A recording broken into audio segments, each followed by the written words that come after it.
Bonjour, nous abordons le Concile de Trente. Tout d'abord, le décret sur le péché originel en 1546.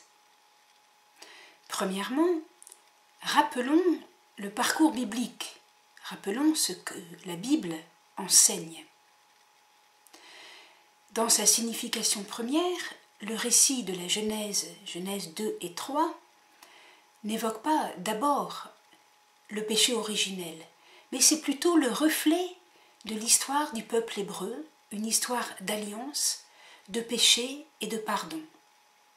Ainsi, le péché de la pomme, Ève qui mange la pomme et qui la donne à Adam, eh bien, c'est un péché de désobéissance au premier commandement. Par exemple, Saül qui consulte la nécromancienne, David qui, en s'unissant à la femme d'Uri, n'obéit pas aux lois de la guerre, qui devaient être au contraire virginales, puisque seul Dieu donne la victoire, ce genre de commandement tout à fait primitif. C'est aussi le péché du veau d'or, tel qu'il nous est raconté dans le livre de l'Exode, mais aussi le veau d'or dans les sanctuaires de Béthel et de Dan, dans le premier royaume de Samarie, etc., etc. C'est simplement un reflet de l'histoire de la première alliance, synthétisé dans un récit de création qui donne le sens. Preuve en est, la notion de Satan comme tentateur de l'homme ne se clarifie que bien après l'exil, dans les livres de la sagesse. Ainsi donc, l'identification du serpent et de Satan, l'ange déchu, tentateur de l'homme, cela ne peut être que très tardif. À peu près à l'époque du Christ, on a des traditions juives que l'on appelle les Tanaïm, qui nous éclairent sur ce que pouvaient être les prémices de la doctrine du péché originel. On disait en effet que Dieu aime son peuple, aime les hommes, mais que si Dieu est rejeté, eh bien il ne force pas. L'amour ne force pas, ne s'impose pas. Et donc il se retire au 7e ciel. Alors le monde est dans les ténèbres. Voilà une façon de comprendre le péché originel. Le monde est dans les ténèbres, les hommes sont aveugles. Dans un tel contexte théologique, quand Jésus dit « Je suis la lumière du monde », on peut comprendre « Je suis le Rédempteur » de cette faute originelle qui vous a tous plongés dans l'aveuglement et les ténèbres.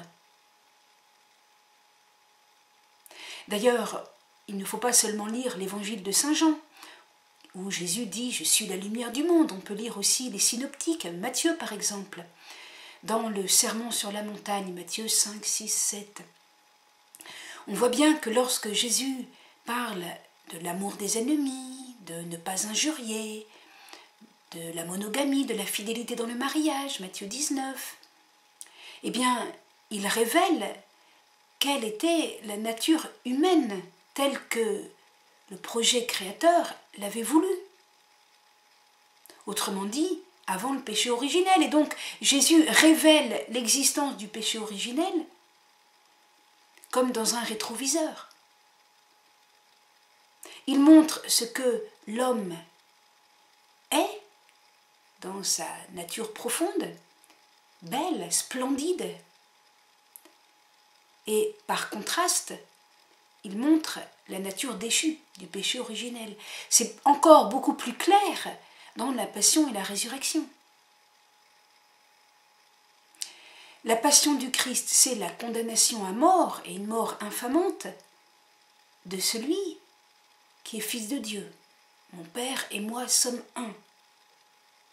Comment les hommes sont-ils arrivés à un aveuglement pareil pour crucifier le Christ, loin de l'Esprit Saint?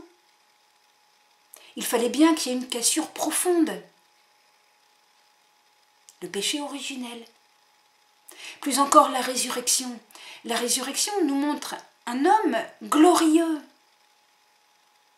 il entre toute porte fermée. On le reconnaît, et pourtant, il est différent.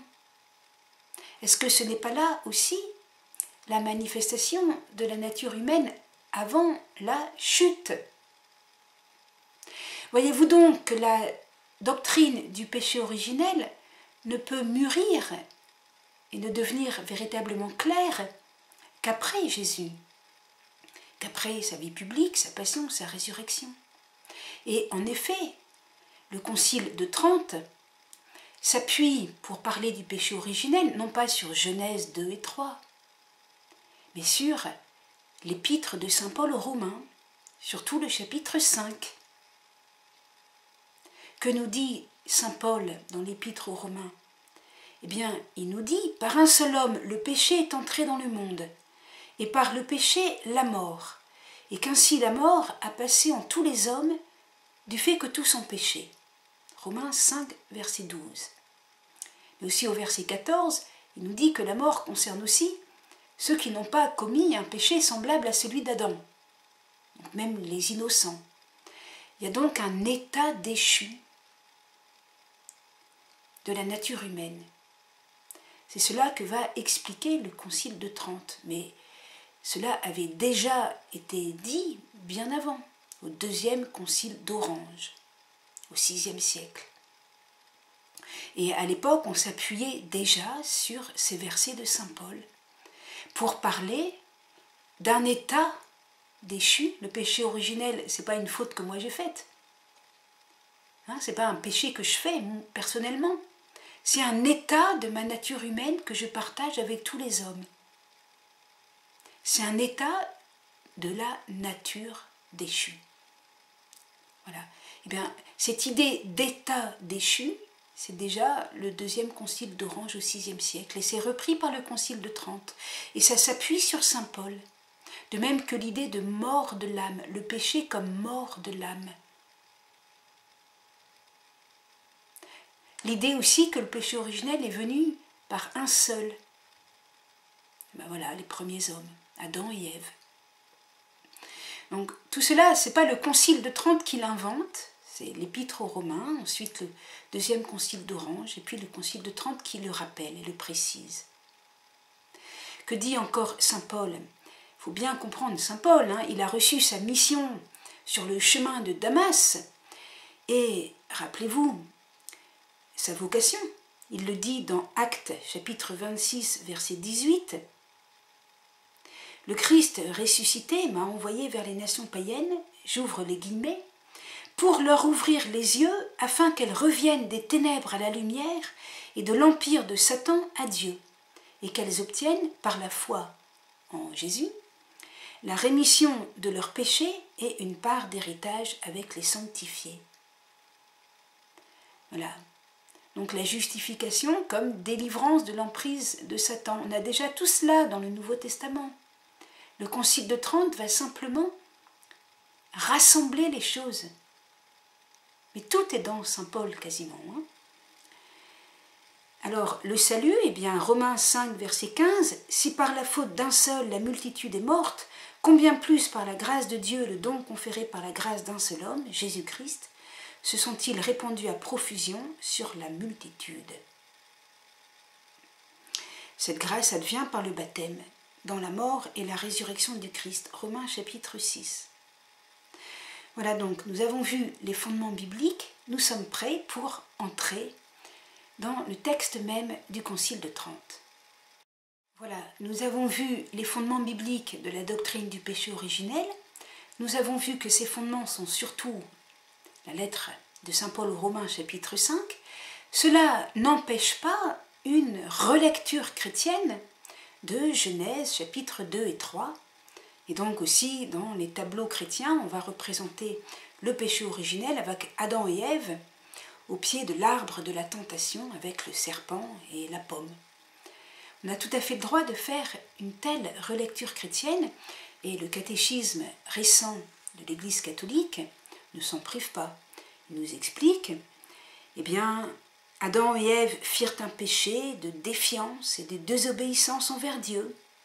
L'homme, par la séduction du diable, a voulu être comme Dieu. Genèse 3, verset 5. Mais, en citant saint Maxime le Confesseur, sans Dieu et avant Dieu et non pas selon Dieu. Être comme Dieu, mais sans Dieu, c'est-à-dire sans la grâce, avant Dieu, avant la grâce, avant le temps, l'heure de Dieu, alors que Jésus respecte l'heure. Mon heure n'est pas encore venue, l'heure est venue. Adam et Ève, non, ils ont devancé l'heure de Dieu. Et ils n'ont pas vécu selon Dieu, ils n'ont pas été divinisés. Au contraire, c'était la chute. L'homme accuse alors sa femme, et le frère tue son frère, Caïn tue Abel. La création devient hostile, l'homme travaille à la sueur de son front, et l'homme retourne à la poussière. Voilà, donc vous pouvez lire Catéchisme de l'Église catholique, paragraphe 399, 401, cette relecture du livre de la Genèse, tout à fait d'accord. Le Concile de Trente. Le Concile de Trente dit tout de suite qu'il veut répondre à des querelles qui sont à la fois anciennes et nouvelles. Les querelles nouvelles sont notamment celles de la réforme protestante, mais aussi du jansénisme qui vient de commencer. Les querelles anciennes sont celles de Pélage. Pélage, qui, au Ve siècle, tenait que l'homme pouvait, par la force naturelle de sa volonté libre, sans l'aide nécessaire de la grâce, mener une vie moralement bonne. Il réduisait ainsi l'influence du péché originel, de la faute d'Adam, à celle d'un mauvais exemple. Mais la faute d'Adam, c'est beaucoup plus qu'un mauvais exemple. Nous avons déjà lu quelques passages de l'Épître aux Romains. Alors, le deuxième concile d'Orange, en l'an 529, en s'appuyant sur l'Épître aux Romains, a répondu à l'hérésie de Pélage en parlant d'un état pire. Le péché originel, ce n'est pas seulement un mauvais exemple, c'est un état pire. C'est aussi un esclavage, autrement dit une domination du diable. Le mot esclavage venant aussi de l'Épître aux Romains, Romains chapitre 6, verset 16. Il faudra nuancer assez vite, cela ne veut pas dire que le péché originel prive les hommes de la liberté. Non, mais simplement il y a une emprise du mal. Le Concile d'Orange parle aussi de la mort corporelle, qui est une peine due au péché, et de la mort de l'âme, qui par un seul homme a passé dans tout le genre humain. Citation de Romains 5, verset 12. Voilà le premier et deuxième canon du Concile d'Orange. Le Concile de Trente reprend cet enseignement. Il reprend les mots-clés, un état pire, une mort de l'âme. Autrement dit, le péché originel est un péché dans un sens analogique. Ce n'est pas une faute personnelle que chacun fait, pourtant le péché originel, chacun l'a en propre. C'est un état déchu. Alors, je vais lire lentement quelques paragraphes du Concile. C'est pas très compliqué. Si quelqu'un affirme que la prévarication d'Adam, c'est-à-dire la faute d'Adam, n'a nui qu'à lui seul, et non pas à sa descendance, et qu'il a perdu la sainteté et la justice reçue de Dieu pour lui seul, et non aussi pour nous, ou que souillé par le péché de désobéissance, il n'a transmis que la mort et les punitions du corps à tout le genre humain, mais non pas le péché qui est la mort de l'âme, qu'il soit anathème. Voilà, toutes les erreurs que l'on peut dire et que le Concile corrige. Pourquoi est-ce qu'il est anathème ? Eh bien, parce qu'il est en contradiction avec l'apôtre. L'apôtre, c'est saint Paul, qui dit « Par un seul homme, le péché est entré dans le monde, et par le péché, la mort, et ainsi la mort a passé dans tous les hommes, tous ayant péché en lui. » Romains 5, verset 12. Je lis le canon suivant, le canon 3. Si quelqu'un affirme que ce péché d'Adam, qui est un par son origine, est transmis par propagation héréditaire et non par imitation, hein, le péché n'est pas un mauvais exemple, il est transmis, c'est un état déchu, est propre à chacun.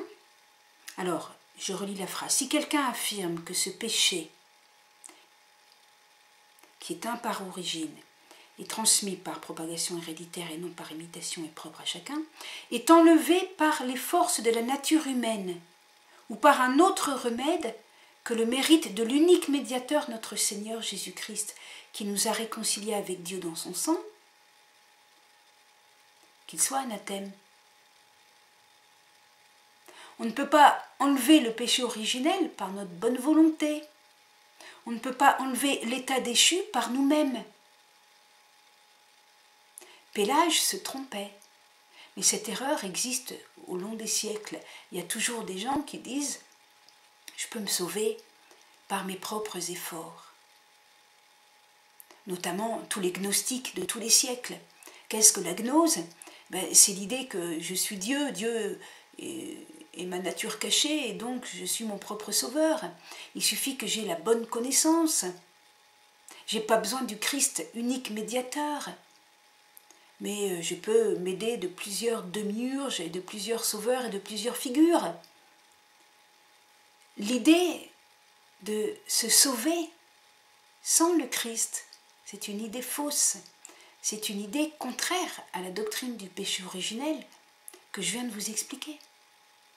Donc le Concile de Trente condamne cette erreur. Alors, il cite aussi encore d'autres passages. Le Christ nous a réconciliés avec Dieu dans son sang, Romains 5, verset 9. Il est devenu pour nous justice, sanctification et rédemption, 1 aux Corinthiens, chapitre 1, verset 30. Et encore, Actes, chapitre 4, verset 12. Car il n'est pas d'autre nom sous le ciel qui ait été donné aux hommes par lesquels nous devons être sauvés. Et encore Jean chapitre 1 verset 19. Voici l'agneau de Dieu, voici celui qui ôte les péchés du monde. Et Galates chapitre 3 verset 27. Vous tous qui avez été baptisés, vous avez revêtu le Christ. Le Concile de Trente ne peut faire que redire la révélation des évangiles et des épîtres. Continuons. La transmission du péché originel, le Concile parle de propagation héréditaire. Je dois préciser tout de suite que c'est tout de même un mystère que nous ne pouvons pas comprendre pleinement. Nous savons simplement que Adam avait une sainteté, une justice originelle, et quand il l'a perdue par sa faute, il ne l'a pas perdue seulement pour lui, nous dit le Concile de Trente, mais il l'a perdue pour toute la nature humaine. Et c'est seulement quand on voit Jésus qu'on voit ce qu'on a perdu. Quand on voit Jésus dans le sermon sur la montagne, quand on voit Jésus à la résurrection, alors on comprend ce que nous avons perdu. Mais cela reste un mystère de comprendre comment le péché originel s'est transmis à toute la nature humaine, bien sûr. Alors, cette doctrine continue d'être enseignée par l'Église, par exemple dans le catéchisme de l'Église catholique, paragraphe 404. En conséquence de cet enseignement sur le péché originel, l'Église baptise même les petits-enfants, qui n'ont pas fait encore de faute personnelle. Un nourrisson est innocent, bien sûr, et cependant on le baptise. On le baptise justement pour qu'il soit justifié, pour qu'il ait la grâce. La justification des petits-enfants étant quelque peu différente de celle des adultes qui ont la responsabilité de coopérer à la grâce, comme nous l'expliquerons plus tard. Le Concile de Trente fait surtout face à l'hérésie protestante. L'année de la mort de Luther, 1546, est aussi l'année du décret sur le péché originel. La réforme protestante, les premiers réformateurs, enseigner que l'homme était radicalement perverti et même sa liberté annulée par le péché des origines. Ils identifiaient le péché hérité par chaque homme avec la tendance au mal, la concupiscence, qui serait insurmontable. Nous avons ce résumé de la doctrine des réformateurs dans le catéchisme, paragraphe 406. Toujours est-il que, comprenez bien, leur vision du salut ne pouvait être qu'extérieure, on peut dire forensique, extérieure. Mais l'homme lui-même, dans son être, n'est pas atteint par la grâce. Le mal est insurmontable, extrêmement pessimiste. C'est l'erreur contraire à celle de Pélage, qui était trop optimiste. Alors, que répond le Concile de Trente? Eh bien, il sait bien que l'homme est soumis à la domination du mauvais. Il a lu aussi la lettre aux Romains qui parle effectivement d'esclavage du péché. Mais justement, la lettre aux Romains au chapitre 6 ne parle pas seulement de l'esclavage du péché au verset 16, mais aussi de la possibilité de mourir au péché en s'unissant à la mort et à la résurrection de Jésus, notamment par le baptême. C'est donc l'ensemble qu'il fallait voir. En réponse aux protestants, le Concile de Trente va donc distinguer soigneusement le péché originel et la tendance au péché. Le péché originel qui est un état déchu, voilà, c'est quelque chose en quelque sorte d'insurmontable, sauf bien à la résurrection, et sauf dans le baptême. Et puis la concupiscence, la tendance au péché, qui est une conséquence du péché originel, mais qui n'est pas un état, et qui n'est pas insurmontable. Au contraire, qui peut être et qui doit être combattu. Je vais lire ce passage. Que la concupiscence ou le foyer du péché demeure chez les baptisés. Ce Saint Concile le confesse et le pense. Cette concupiscence étant laissée pour être combattue, elle ne peut pas nuire à ceux qui n'y consentent pas et y résistent courageusement par la grâce du Christ. Bien plus, celui qui aura lutté selon les règles sera couronné. Deuxième lettre à Timothée, chapitre 2, verset 5. Cette concupiscence, que l'apôtre appelle parfois péché, Romains 6, verset 12 à 15, 7, verset 7, etc., le Saint Concile déclare que l'Église catholique n'a jamais compris qu'elle fut appelée péché parce qu'elle serait vraiment et proprement péché. C'est toute la différence entre la tentation et le péché, si vous voulez. La concupiscence est une inclination au mal, une tentation. Mais ce n'est pas encore un péché. Il faut bien expliquer ça aux enfants quand ils sont tentés. C'est pas parce qu'on a une mauvaise pensée qu'on est méchant. Mais on doit combattre la mauvaise pensée. Donc je termine ce paragraphe. Alors, elle vient du péché et elle incline au péché. Voilà, autrement dit, elle vient du péché originel et elle incline au péché personnel, si vous voulez. Voilà donc la réponse. Il est évident que le récent catéchisme de l'Église catholique reprend cet enseignement. L'homme reste libre de combattre. Ainsi, qu'est-ce qui est important dans la doctrine du péché originel? Premièrement, il y a une lucidité. L'homme est enclin au mal. Il y a une certaine emprise de Satan sur l'humanité. Cette lucidité a des conséquences pour comprendre l'agir des hommes. Elle a des conséquences pour avoir une certaine lucidité en politique, mais aussi dans l'éducation des enfants, des jeunes. L'être humain est enclin au mal. Il ne faut pas être trop optimiste. Il ne faut pas être trop confiant, ni dans un individu, ni dans une foule, ni dans un avis commun à beaucoup de gens. Il faut être lucide. Voilà, l'enseignement sur le péché originel, c'est une certaine lucidité, donc une certaine humilité. Deuxième point de l'enseignement sur le péché originel, même si nous sommes baptisés, nous sommes tous engagés dans un combat contre la tendance au mal. Et c'est un dur combat. Un combat d'autant plus dur que depuis le péché d'Adam, eh bien, nous sommes un peu dominés. Si vous voulez, quand on a perdu une bataille, eh bien, la suite de la guerre est plus difficile. Difficile combat contre les puissances des ténèbres, un combat qui passe à travers toute l'histoire et qui a commencé dès les origines.